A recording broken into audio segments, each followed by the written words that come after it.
ఇవాళ రెండో రోజు పార్టీ వ్యవహారాల ఇన్ఛార్జ్ మీనాక్షి నటరాజన్ సమీక్ష నిర్వహించారు. ఈ రోజు డీసీసీ అధ్యక్షులతో భేటీ అవుతారు.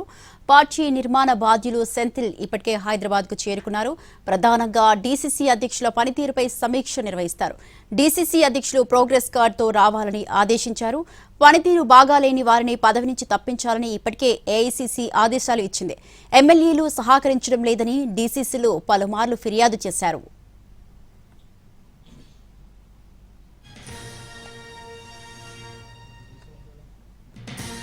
తుంగతుర్తి పంచాయతీపై ఎల్లుండి పీసీసీకి నివేదిక ఇవ్వనున్నారు జగ్గారెడ్డి. మంత్రులు ఉత్తమ్, కోమటిరెడ్డి, వెంకటరెడ్డి, రాజగోపాల్ రెడ్డిలతో జగ్గారెడ్డి భేటీ కానున్నారు. ముందుగా ఈ రోజు ఉదయం 10:30 మంత్రి కోమటిరెడ్డి వెంకటరెడ్డిని కలుస్తారు. తుంగతుర్తి పంచాయతీపై వెంకటరెడ్డి నుంచి వివరాలు సేకరిస్తారు. మరోసారి ఎంపీ చామల కిరణ్ ను కలవనున్నారు జగ్గారెడ్డి. అలాగే రేపు ఉత్తమ్, కోమటిరెడ్డి, రాజగోపాల్ రెడ్డిలను కలిసి వివరాలు సేకరిస్తారు.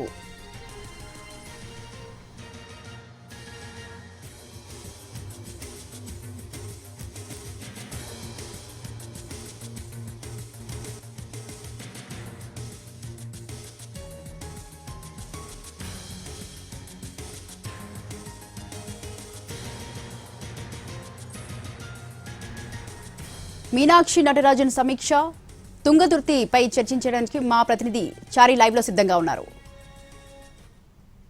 కాంగ్రెస్ పార్టీ రాష్ట్ర వ్యవహారాల ఇన్ఛార్జి మీనాక్షి నటరాజన్ నిన్న పార్టీకి సంబంధించినటువంటి ఎంపీలందరితో కూడా సమావేశమయ్యారు.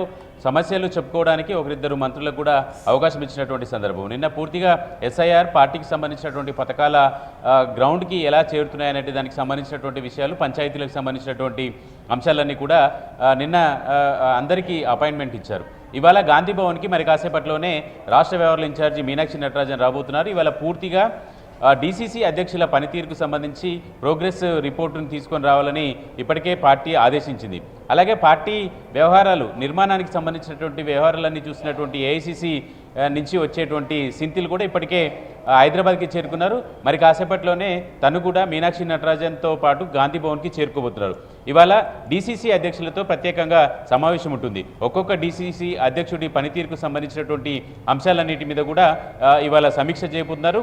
గతంలో కాంగ్రెస్ పార్టీలో ఎప్పుడూ లేనట్టుగా డీసీసీ అధ్యక్షులకు పూర్తి స్థాయిలో పవర్స్ ఇవ్వాలి అనేటువంటి ఆలోచనలో భాగంగానే ఎంపిక ప్రక్రియను కూడా కీలకంగానే నిర్వహించారు.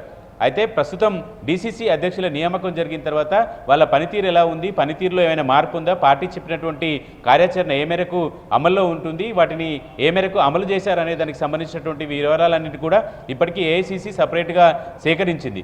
డీసీసీ అధ్యక్షుల నుంచి కూడా ఆ సమాచారాన్ని సేకరించాలని ఇవాళ ఒక్కొక్క డీసీసీ అధ్యక్షుడితో సమావేశం అవుతున్నారు. అయితే డీసీసీ అధ్యక్షుల నుంచి కూడా సమస్యలు ఉన్నాయి.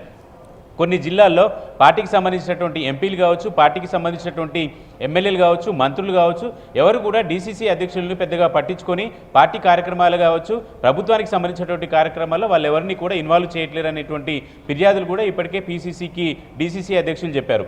ఇటీవల పీసీసీ చీఫ్తో ఏర్పాటు చేసినటువంటి డిన్నర్ సమావేశంలో కూడా ఇదే అంశాన్ని మెన్షన్ చేశారు. వీటన్నిటి మీద కూడా మీనాక్షి నటరాజన్ ఒక్కొక్క డీసీసీ అధ్యక్షుడి నుంచి ఏ ఎమ్మెల్యే, ఏ మంత్రులు సహకరించట్లేరు అనేటువంటి సంబంధించినటువంటి వివరాలను కూడా సేకరించాలనుకుంటున్నారు. ఎందుకంటే కాంగ్రెస్ పార్టీ అధికారంలోకి వచ్చి 2.5 ఏళ్లు పూర్తవుతున్నటువంటి సందర్భంగా పార్టీలో ఉన్నటువంటి అంతర్గత పంచాయతీలు, పార్టీ నిర్మాణానికి సంబంధించినటువంటి క్యాడర్ని స్ట్రెంత్ చేయాలనేటువంటి ఆలోచనతో అధిష్టానం ఉంది. కాబట్టి అందుకు అనుగుణంగా ఈ వ్యవహారాలన్నింటినీ కూడా చక్కబెట్టే ప్రయత్నం ఇవాళ మీనాక్షి నటరాజన్ చేస్తున్నారు.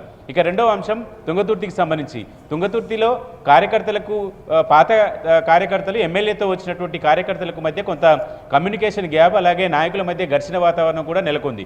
ఈ నేపథ్యంలో దానికి సంబంధించి పీసీసీ పరిశీలకుడిగా జగ్గారెడ్డిని నియమించింది. ఇప్పటి వరకు మండలాల వారీగా అందరూ నాయకులతో వివరాలను సేకరించినటువంటి జగ్గారెడ్డి ఇప్పుడు ఆ నియోజకవర్గాలతో సంబంధం ఉన్నటువంటి మంత్రి ఉత్తమ్ కుమార్ రెడ్డి కావచ్చు, కోమటిరెడ్డి వెంకటరెడ్డి కావచ్చు, ఎమ్మెల్యే రాజగోపాల్ రెడ్డి కావచ్చు, వీళ్ళందరితో ఇవాళ సమావేశం అవ్వాలని నిర్ణయించుకున్నారు. మొదట కోమటిరెడ్డి వెంకటరెడ్డితో సమావేశం కాబోతున్నారు. ఆయన నుంచి వివరాలు సేకరించిన తర్వాత ఎంపీ చామల కిరణ్తో కూడా మరోసారి భేటీ అవ్వాలనేటువంటి ఆలోచనతో జగ్గారెడ్డి ఉన్నారు. వీటన్నిటిని నలుగురిని కలిసిన తర్వాత పార్టీకి నివేదిక ఇవ్వాలనుకుంటున్నారు. ఎల్లుండి నివేదిక పార్టీకి ఇవ్వాలనేటువంటి ఆలోచనతో జగ్గారెడ్డి ఉన్నారు. ఇంతలో ఈ ముగ్గురు నాయకులతో కూడా మాట్లాడి సంప్రదించి వారి వివరాలన్నింటినీ నోట్ చేసుకున్న తర్వాత నివేదిక సిద్ధం చేయాలనేటువంటి ఆలోచనతో జగ్గారెడ్డి ఉన్నారు. Right, thank you Chari, thanks for the live details.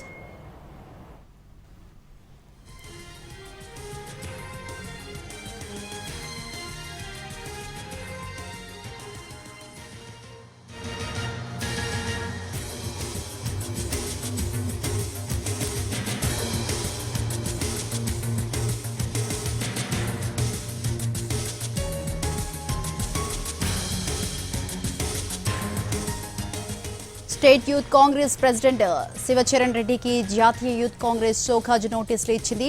Senior మహిళా కాంగ్రెస్ నాయకురాలపై అనుచిత వ్యాఖ్యలు చేసినట్లు ఆరోపణ వచ్చింది. వివిధ కులాలపై అవమానకర వ్యాఖ్యలు చేసినట్లు నోటీసుల్లో పేర్కొంది ఐవైసీ. కాంగ్రెస్ పార్టీ నాయకత్వంపై కించపరిచే వ్యాఖ్యలు చేసినట్లు ఆరోపణలు ఉన్నాయి. 2 రోజుల్లోపు లిఖితపూర్వక వివరణ ఇవ్వాలని జాతీయ యూత్ కాంగ్రెస్ ఆదేశించింది. ఎందుకు క్రమశిక్షణ చర్యలు తీసుకోకూడదో వివరణ కోరింది ఐవైసీ. గడువులోగా వివరణ ఇవ్వకపోతే క్రమశిక్షణ చర్యలు తప్పవని హెచ్చరించింది. సంస్థ నిబంధనల ప్రకారం చర్యలు తీసుకుంటామని స్పష్టం చేసింది.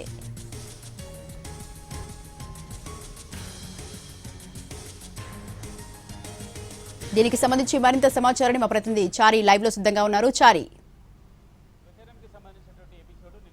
పార్టీకి సంబంధించినటువంటి అందరి నాయకులు కూడా పీసీసీ చీఫ్తో పాటు ఏఐసీసీ రాష్ట్ర వ్యవహారాల ఇన్ఛార్జి మీనాక్షి నటరాజన్కి కూడా ఫిర్యాదు చేశారు. నేరుగా ఎవరైతే యాదగిరిగుట్ట ట్రస్ట్ బోర్డుకు సంబంధించి ఎంపిక చేసుకున్నటువంటి సభ్యురాలు ఈశ్వరమ్మ మీద శివచరణ్ రెడ్డి అలాగే అతని తండ్రి ఇద్దరు కూడా పరుష పదజాలంతో మాట్లాడారు అని దానికి సంబంధించినటువంటి ఆడియోలు లీక్ అయినటువంటి సందర్భంగా ఈ వ్యవహారంపై పీసీసీ సీరియస్గా ఉన్నారు.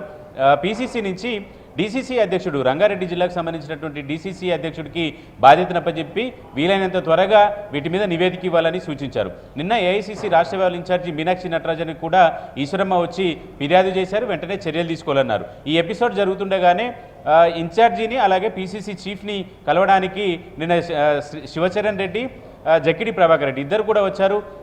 శివచరణ్ రెడ్డి నిన్న సారీ కూడా చెప్పారు. జరిగినటువంటి ఎపిసోడ్లో తనకు ఉద్దేశం ఏమీ వేరే ఉద్దేశం లేదు అని చెప్పేసి. ఈ నేపథ్యంలో వీటన్నిటి మీద యూత్ కాంగ్రెస్ జాతీయ అధ్యక్షుడు సీరియస్ అయ్యారు. నోటీసులు ఇచ్చారు. 2 రోజుల్లో వివరణ ఇవ్వాలని, లేదంటే చర్యలు తీసుకుంటామని నోటీసులు జారీ చేసినటువంటి సందర్భం ప్రస్తుతం ఉంది. నోటీసులకు ఎలాంటి రిప్లై ఇస్తారో చూడాలి. Right, thank you Chari, thanks for the live details.